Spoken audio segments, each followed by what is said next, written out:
حمدا والصلاة والسلام اصول فارسی درس نمبر 44 بحث حال کا بیان۔ ایک تو فعل حال ہوتا ہے، وہ اور چیز ہے۔ یہ حال کے معنی نہیں ہے کسی چیز کا حال بیان کرنا۔ وہ حال کس چیز کا ہو سکتا ہے اور کس صورت میں ہو سکتا ہے؟ تعریف: وہ مفرد یا جملہ جس سے فاعل یا مفعول کی حالت معلوم ہو، جیسے دیدم آفتاب، تاباں میں نے سورج کو چمکتے ہوئے دیکھا۔ حال جو ہے، حال جیسے ہم آپ معنی میں استعمال کرتے ہیں کہ فلاں کا کیا حال ہے، یہ وہی حال ہے۔ حال ہوگا کس صورت میں ہوگا؟ حال مفرد بھی ہو سکتا ہے، جملہ بھی ہو سکتا ہے، اور کس چیز کا ہوگا؟ یا فاعل کا ہوگا یا مفعول کا ہوگا، ٹھیک ہے۔ اور جس کی حالت حال کے ذریعے معلوم ہوتی ہے اس کو ذوالحال کہتے ہیں۔ حال ذوالحال مل کر ایک کلمہ کا حکم رکھتے ہیں، یعنی ترکیب میں فاعل یا مفعول بنتے ہیں۔ یعنی حال اور ذوالحال کو ملا کر یا فاعل بنائیں گے یا مفعول بنائیں گے۔ جیسے دیدم آفتاب را تاباں میں نے سورج کو چمکتے ہوئے دیکھا، تو اس کی ترکیب کیا ہوگی؟ دیدم فعل بفاعل، آفتاب چونکہ اس کا حال بیان کیا جا رہا ہے تو یہ ذوالحال، تاباں تاباں یہ حال بیان کیا جا رہا ہے سورج کا۔ ذوالحال حال مل کر مفعول بھی، را علامت مفعولی، فعل اپنے فاعل اور مفعول بھی سے مل کر جملہ فعلیہ خبریہ۔ دوسری مثال: زید خنداں میں آیت، زید ہنستے ہوئے آ رہا ہے۔ ترکیب میں آیت فعل زید ذوالحال خنداں حال، حال ذوالحال مل کر فاعل، فعل اپنے فاعل سے مل کر جملہ فعلیہ خبریہ ہوا۔ آسان سی بات ہے، اس میں کوئی عجیب بات نہیں ہے۔ جس چیز کا حال بیان کیا جا رہا ہوگا وہ ذوالحال ہوگا، اور جو بیان کیا جا رہا ہوگا وہ حال ہوگا۔ حال جملہ بھی ہو سکتا ہے، حال مفرد بھی ہو سکتا ہے، اور حال دو چیزوں کا ہوگا، یا فاعل کا ہوگا یا مفعول کا ہوگا، اور حال اور ذوالحال مل کر ایک کلمہ بنیں گے۔ بس یہی سارا سبق ہے۔ فائدہ: حال کبھی جملہ بھی ہوتا ہے، اس وقت اس میں ایک ضمیر ہوتی ہے جو ذوالحال کی طرف لوٹتی ہے، جیسے زید سبق خواند و استاذ او موجود بود، زید نے سبق پڑھا اس حال میں کہ اس کا استاد موجود تھا۔ زید سبق خواند و استاذ او موجود بود اور اس کا استاد موجود تھا۔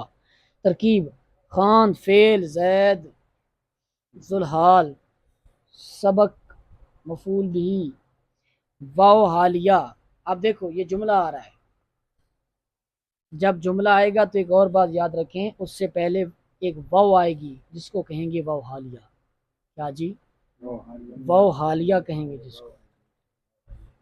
واو حالیہ بود فعل ناقص، استاد اسم، موجود خبر۔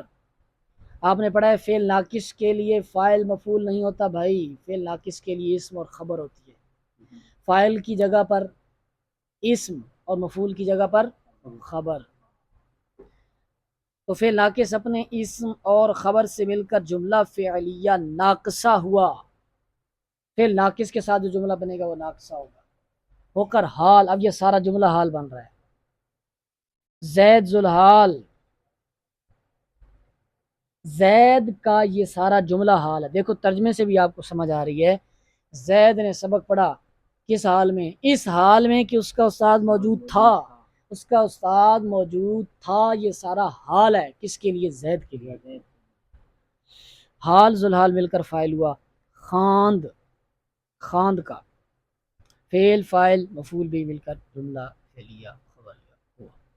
اب دیکھو ضمیر جو انہوں نے بات کیا، ضمیر کون سی لوٹ رہی ہے؟ وہ کون سی ہے؟ وہ استاذ او ہے، او ضمیر وہ اس کا استاد، یہ اس کا ضمیر جو لوٹ رہی ہے، یہ ذوالحال زید کی طرف لوٹ رہی ہے۔ آگے پھر دو فوائد ہیں. جملہ حالیہ پر جو واو آتی ہے اس کو واو حالیہ کہتے ہیں، یہ میں نے آپ کو بتا دیا. اسم فاعل اسم مفعول اور اسم حال کا صیغہ زیادہ تر حال بنتا ہے. اسم فاعل اسم مفعول اور اسم حال کا اسم حال کا بیان ابھی آپ نے پڑھنا ہے وہ کیا ہوتا ہے. صیغہ زیادہ تر حال بنتا ہے. اس کے بعد مشق ہے حسب ترتیب. اس کے بعد جی ضمائر کا بیان ہے. ضمائر کا یہ بہت اہم بات ہے، اس کو آپ نے توجہ سے سماعت فرمانا ہے.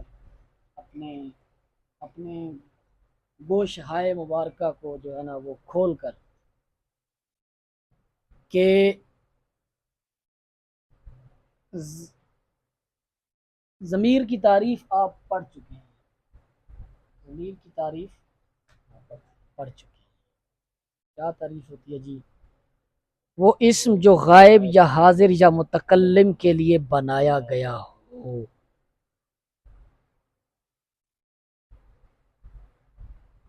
دوسرے نمبر پر مزید وضاحت کے ساتھ وہ لفظ جو سابق مذکور شدہ اسم کی جگہ لایا جائے. مذکور ہو لفظاً بھی ہو سکتا ہے اور معنن بھی ہو سکتا ہے. معنن کیسے ہوگا کہ لفظوں میں موجود نہیں ہوگا. اس مذکور اسم کو مرجع اور ضمیر کو راجع کہتے ہیں. جیسے آمد زید و بنشست، آیا زید اور وہ بیٹھ گیا. اب بنشست میں نے کیوں پڑھا ہے، بنشست کیوں نہیں پڑھا؟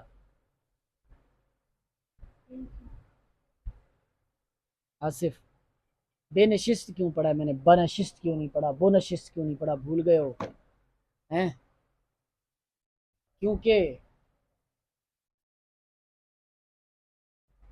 قاعدہ ہے با زائدہ، با زائدہ ہے نا بے نشست کی، با زائدہ کو حرکت دینے کا قاعدہ ہے کہ مضموم اور مفتوح الاول پر ہاں مضموم اور مفتوح الاول پر فتح پڑیں گے. ٹھیک ہے.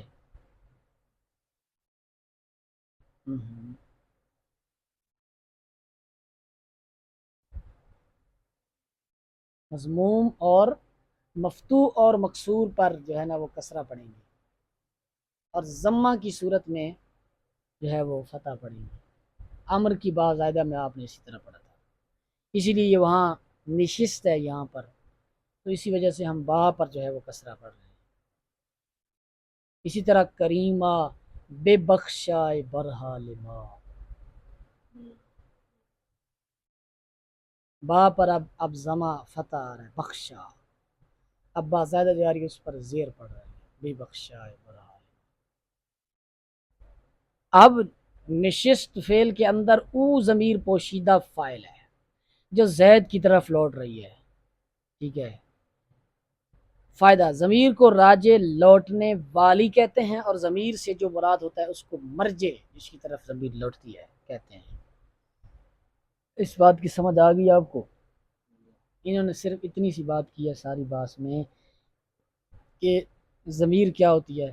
ضمیر حاضر یا غائب یا متکلم کے صیغوں کے لیے جو اسم لایا جاتا ہے اس کو ضمیر کہتے ہیں، اور جو ہے سابق مذکور شدہ کلام کی طرف جو اسم لوٹایا جاتا ہے اس کو ضمیر کہتے ہیں. تفصیل اب سمجھو، ادھر کتابوں کو چھوڑ کر میری طرف دیکھ کے سمجھو. بھائی ضمیر کی کل ضمائر کی 6 قسمیں بنتی ہیں. بنیادی طور پر 2 قسمیں ہیں، ایک متصل ایک منفصل. متصل یعنی ضمیر ملی ہوئی، معنی اس کا یہ بنتا ہے ضمیر ملی ہوئی. منفصل فاصلے پر. اب ہر ایک کی 3 قسمیں ہیں، مرفوع، منصوب اور مجرور. تو کس طرح بن گئی؟ مرفوع متصل، منصوب متصل، مجرور متصل، پھر مرفوع منفصل، منصوب منفصل، مجرور منفصل. 6 ضمیریں بن گئی، 6 قسم کی ضمیریں.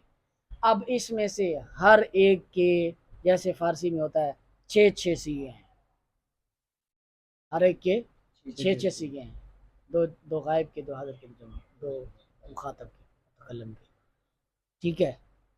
اب ادھر دیکھیں، ضمیر کی 2 قسمیں ہیں، متصل منفصل۔ ضمیر متصل کی تعریف وہ ہے جو کلمہ سے ملی ہوئی ہو، جدا نہ ہو، ٹھیک ہے۔ یہ اگرچہ تعریف اور کی جا سکتی ہے لیکن آپ کی سمجھ کے لیے یہ کافی ہے۔ کردم میں میم ضمیر متصل ہے، دیکھو ملی ہوئی ہے قرد کے ساتھ۔ منفصل وہ جو جدا استعمال ہو اور کسی کلمہ کے ساتھ ملنے کی اسے حاجت نہ ہو، جیسے شما، ٹھیک ہے۔ پھر ان میں سے ہر ایک کی 3 قسمیں ہیں، مرفوع منصوب مجرور۔ مرفوع کیا ہوتی ہے؟ وہ ضمیر جو فاعل بنے یا نائب فاعل بنے یا مبتدا ہو، ٹھیک ہے۔ چونکہ فاعل، نائب فاعل اور مبتدا عربی میں ہمیشہ مرفوع ہوتے ہیں، اسی لیے جو ضمیر مبتدا، فاعل یا نائب فاعل بنے گی اس کو ضمیر مرفوع کہیں گے، ٹھیک ہے۔ یہ دیکھو انہوں نے علیحدہ علیحدہ تعریفیں کی ہیں، پھر آپ نے ان کو جوڑ لینا ہے۔ کیسے جوڑنا ہے سمجھو۔ متصل کی تعریف کر دی ہے، مرفوع کی بھی کر دی ہے، آپ نے مرفوع متصل کی تعریف بنا لینی ہے۔ کیسے بنا لینی ہے؟ کہ وہ ملی ہوئی ضمیر جو فاعل بنے یا نائب فاعل بنے یا مبتدا بنے، وہ کیا بن جائے گی؟ وہ مرفوع متصل بن جائے گی۔ اس طرح 6 تعریفیں آپ کے سامنے آ جائیں گی۔ منصوب کی تعریف کر دی ہے، آپ نے پھر منصوب کی تعریفیں بھی متصل کے ساتھ منفصل کے ساتھ جوڑ لینی ہے۔ وہ ضمیر جو مفعول بہ واقع ہو، چونکہ عربی میں مفعول بہ ہمیشہ منصوب ہوتا ہے، اسی لیے جو ضمیر مفعول بہ بنے گی اس کو ضمیر منصوب کہیں گے۔ اگر ملی ہوئی ہوگی تو متصل کہیں گے، اگر علیحدہ ہوگی تو منفصل کہیں گے۔ مجرور وہ ضمیر جو مضاف کے بعد آئے یا حرف جار کے بعد آئے، یعنی جو مضاف کا مضاف الیہ اور یا پھر جار کا مجرور بنے، ٹھیک ہے، تو اس کو جناب والا ضمیر مجرور کہیں گے۔ عربی میں چونکہ مضاف الیہ بھی اور حرف جار کے بعد آنے والا مجرور بھی ہمیشہ مجرور ہوتے ہیں، یعنی ان پر زیر ہوتی ہے، حالت جری میں ہوتے ہیں، اسی لیے جو ضمیر مضاف الیہ یا مجرور بنے گی اس کو ضمیر مجرور کہیں گے۔ اگر ملی ہوئی ہوگی تو متصل کہیں گے، اگر علیحدہ ہوگی تو منفصل کہیں گے۔ فائدہ، ضمیر مرفوع متصل ہرگز مبتدا واقع نہیں ہو سکتی۔ ضمیر مرفوع متصل ہرگز مبتدا واقع نہیں ہو سکتی، اور ضمیر مجرور ہرگز فاعل، نائب فاعل اور مبتدا واقع نہیں ہو سکتی۔ پہلے انہوں نے بات کی ہے، کیا بات کی ہے؟ مرفوع کے بیان میں وہ ضمیر جب فاعل بنے یا نائب فاعل بنے یا مبتدا واقع ہو اس کو مرفوع کہتے ہیں، لیکن پھر بتایا کہ ضمیر مرفوع متصل ہرگز مبتدا واقع نہیں ہو سکتی۔ یہ پچھلی بات سے اس بات متصل کو خارج کر رہی ہے۔ وہ مرفوع کے متعلق بتایا تھا تو وہ مطلقاً بتایا تھا، اور انہوں نے یہ بھی بتایا تھا کہ وہ ضمیر جو فاعل یا نائب فاعل یا مبتدا بنے، جب یا کا حرف آتا ہے تو پھر اس کا معنی ہوتا ہے یا یہ ہوگا یا یہ ہوگا۔ جیسے میں آپ کو کہوں یا پانی پئیں یا کھانا کھائیں، اس کا مطلب دونوں میں سے ایک چیز ہے۔ اگر میں آپ کو کہتا ہوں پانی پئیں اور کھانا کھائیں، پھر اس کا مطلب دونوں کا حکم ہے۔ فائدہ، اچھا جی، فارسی زبان میں کل 36 ضمیریں ہیں جن کا نقشہ داتی ذیل ہے۔ 6 تو ہو گئے عنوان، مرفوع متصل، منصوب متصل، مجرور متصل، مرفوع منفصل، منصوب منفصل اور مجرور منفصل، ٹھیک ہو گیا۔ اب مرفوع متصل کون سی ضمیریں ہیں؟ یہ لکھی ہوئی ہیں، ان کا آپ نے رٹا لگانا ہے تب آپ کو یاد ہوں گی۔ او، نون دال یا یاد المیم یا میم، ٹھیک ہے۔ مثالیں بھی دی گئی ہیں۔ ساخت کے اندر او ضمیر، اب دیکھو اس کے اندر او ضمیر پوشیدہ ہے، پوشیدہ جب بھی ایسے سیغے کے اندر ضمیر نکالیں گے تو کہیں گے او ضمیر اس کے اندر پوشیدہ ہے، مستتر ہے، چھپی ہے۔ ساختند انہوں نے بنایا، اس کے اندر بھی نون دال ضمیر پوشیدہ ہے۔ ساختی کے اندر یا ظاہر ہے، یا دال ظاہر ہے، میم ظاہر ہے، یا میم ظاہر ہے۔ اسی طرح منصوب متصل شین شان تا تا میم ماں، یہ ضمیر ہیں، ان کی نیچے مثالیں دی گئی ہیں، ترجمہ بھی کیا گیا ہے۔ اسی طرح مجرور متصل ہیں شین شا تا تا میم ماں۔ اب دیکھیں منصوب متصل میں بھی وہی ضمیریں بتائی ہیں اور مجرور متصل میں بھی ضمیریں وہی بتائی ہیں، تو فرق کیا ہوگا؟ توجہ، فرق کیا ہوگا کہ منصوب متصل جو ہے وہ مفعول بہی بن رہی ہوگی ہیں، اور جو مجرور متصل ہے وہ یا تو اسم کے بعد ہوگی یعنی مضاف کے بعد ہوگی اور یا پھر حرف جار کے بعد ہوگی۔ ٹھیک ہے، یہ فرق ہے، سمجھ آ رہی ہے؟ آگے دیکھو مرفوع منفصل، اب منفصل کی بات آ گئی۔ او وے آ اوشاں آنا آہاں، یہ تینوں ایک کے لیے استعمال ہوتی ہیں۔ تو شما من ما، آمد او آمدند اوشاں آمدی تو آمدے شما آمدم من آمدے، ساری مثالیں دے دی گئی ہیں۔ منصوب منفصل اورا ویرا آرا اوشارا آ نارا آہارا ترا شمارا مرا مارا، اس کی بھی مثالیں درج ذیل دے دی گئی ہیں۔ دیکھو منصوب منفصل جو ہیں، گفتند اورا، انہوں نے اس کو کہا، پورا اس میں مفعول بن رہا ہے، منصوب ہے، آپ نے پڑھا ہے منصوب جو ہوگی وہ مفعول بھی ہی بنے گی، ٹھیک ہے؟ اور مفعول بھی کی آپ نے پہچان کیا پڑھی تھی بھائی؟ پہچان کیا پڑھی تھی؟ سوال کیسے کرو گے؟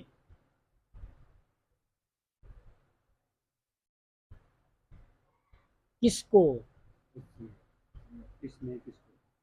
کس نے کے لیے فاعل کے لیے سوال ہوگا، کس کو مفعول کے لیے سوال ہوگا۔